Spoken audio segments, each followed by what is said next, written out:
एक बड़े शहर में रतनलाल अपनी बेटी संध्या और छोटे बेटे कुणाल के साथ रहता है। रतनलाल बहुत गरीब है और शराबी किस्म का आदमी है। वो रिक्शा चलाकर अपना जीवन यापन कर रहा है। रतनलाल एक अधेड़ उम्र के आदमी योगेश्वर को कभी कभी अपनी रिक्शा से मार्केट या मंदिर छोड़ता है और कभी कभी बाजार से उसका सामान भी ले आता है। एक दिन रतनलाल योगेश्वर से कहता है, साहब, आपके पास गाड़ी है, फिर भी आप कभी कभी रिक्शा से क्यों जाते हो? इन शहर की गलियों को आराम से देखना मुझे बहुत पसंद है। ठीक है साहब, मैं चलता हूँ, कल फिर आऊंगा। अरे रतनलाल, रुको तो। मैंने सुना है कि तुम अपनी बेटी को कुछ पैसों के बदले किसी को दे रहे हो। अभी किसी को बेचे नहीं तो क्या करे साहब। एक छोटा बेटा है, उसको पढ़ाना भी है, उसकी देखभाल भी करनी है, और अगर मैं बेटी को घर में रखूंगा तो उसकी शादी कैसे करूंगा साहब। तुमको कितने पैसे मिल रहे हैं? अब 50,000 साहब।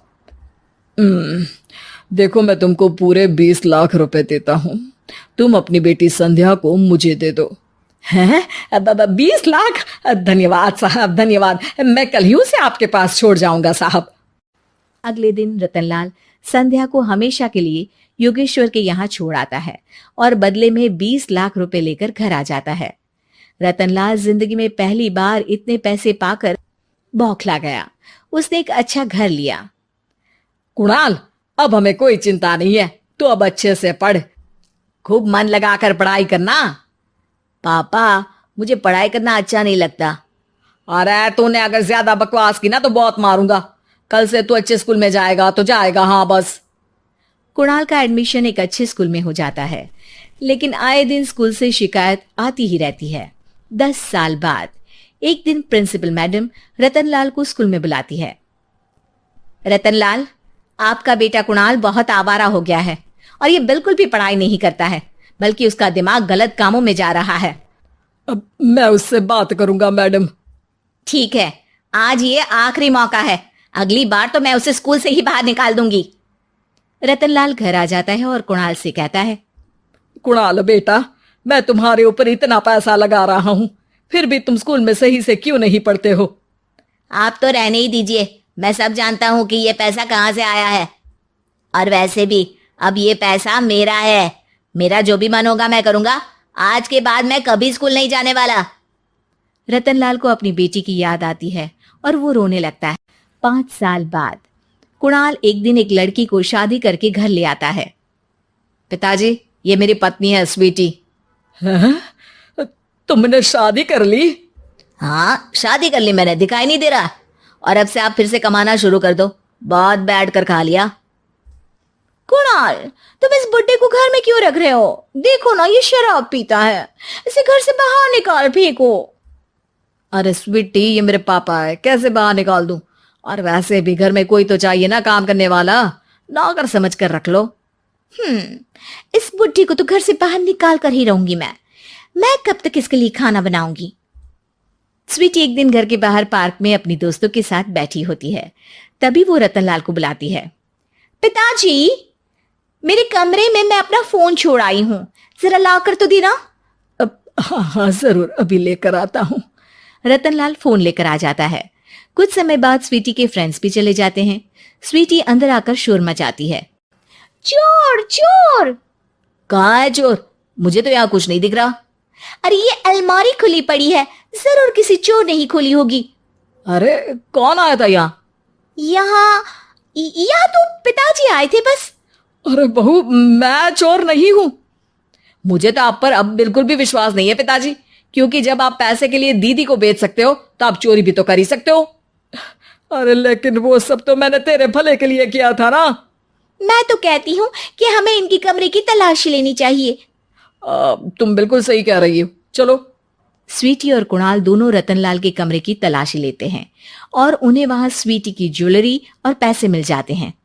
मैं तो पहले ही जानता था कि चोर आप ही हो। निकल जाओ मेरे घर से और दोबारा अपनी शक्ल मत दिखाना। रतनलाल आंखों में आंसू लिए घर से निकल जाता है। स्वीटी मन ही मन सोचती है, आज तो मेरी प्लानिंग सफल हो गई। जैसा मैं चाहती थी ऐसा ही किया और बड़ी आसानी से उस बुड्ढी को चोरी का इल्जाम लगाकर घर से भगा दिया। रतनलाल की हालत अब ज्यादा खराब हो गई और वो सड़क पर बैठकर भीख मांगकर खाने लगा। एक दिन वहां एक गाड़ी आकर रुकी और सड़क पर बैठे सभी भिखारियों को अपने सेंटर ले गई। एनजीओ की मालिक संध्या एक एक करके सभी को सुविधा मुहैया कराती है। तभी उसकी नजर रतनलाल पर पड़ती है।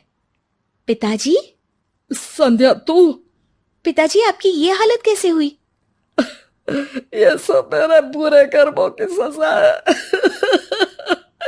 जो मुझे मिल रही है। मुझे माफ कर दे बेटी।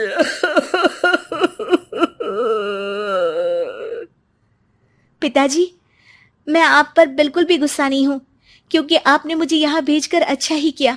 मेरी जिंदगी बदल गई। लेकिन ये सब हुआ कैसे बेटा? आप ये नए कपड़े पहनो, तब तक मैं योगेश्वर अंकल को बुला कर लाती हूँ। योगेश्वर अंकल? हाँ अंकल।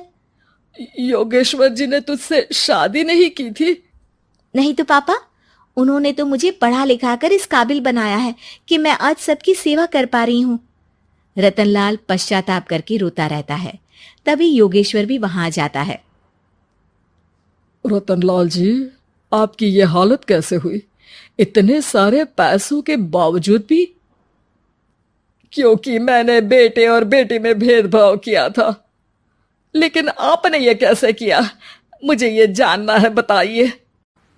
सालों पहले जब संध्या छोटी थी, तब मैंने एक बार एक आदमी से तुम्हें बात करते हुए सुना था, जो कुछ पैसों में संध्या को तुमसे खरीद कर शादी करना चाहता था। मैं उस समय एनजीओ में बच्चों के लिए ही काम कर रहा था और मैं किसी भी लड़की की जिंदगी खराब होते नहीं देख सकता था। इसलिए मैंने अपने जीवन की कमाई का एक बड़ा हिस्सा तुम्हें दे दिया था। सच में कितना गलत था मैं। मुझे माफ कर दो। अब आप दोनों मेरे साथ घर चलो और आज मैं अपना सच्चा प्रायश्चित करना चाहता हूं। योगेश्वर और संध्या रतनलाल के साथ घर जाते हैं। स्वीटी दरवाजा खोलती है। चोर भिखारी, तू फिर से आ गया? चल भाग यहाँ से बुड्ढे। ये घर तुम्हारे बाप का नहीं, मेरा है। बाहर निकलो यहाँ से। रतनलाल कुणाल और संध्या को घर से बाहर निकाल देता है। योगेश्वर जी, अब ये घर आपका है और अब आप यहाँ एक और एनजीओ खोल सकते हैं। शायद अब ये सच्चा प्रायश्चित है। संध्या अपने पिता के गले लग जाती है।